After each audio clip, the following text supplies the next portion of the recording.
Son considerados el futuro de nuestro país.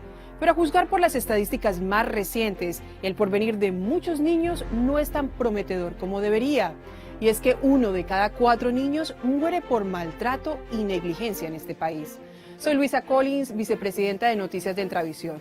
Y nuestro editorial, al comenzar este mes de abril, lo dedicamos a hacer un llamado para juntos combatir el maltrato infantil.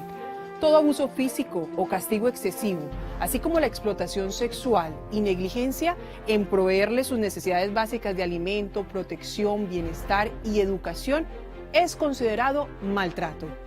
Lo es también cualquier daño emocional o mental causado a los más vulnerables de nuestra sociedad.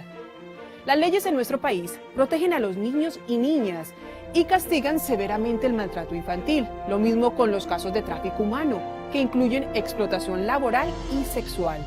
Son muchos los casos que tristemente hemos reseñado en nuestra cobertura noticiosa a lo largo del país. Y para detener el círculo de la violencia y el tráfico humano, tenemos que denunciar los actos de maltrato infantil. Puede hacerlo de forma confidencial llamando a sus autoridades locales. Otra manera de actuar es apoyando iniciativas de ley que van en contra de los depredadores y contra quienes negocian con los niños por sexo. En el Congreso Federal está estancada una medida bipartidista que obligaría a los criminales a pagar multas que ayudarían a proteger y ofrecer ayuda a las víctimas.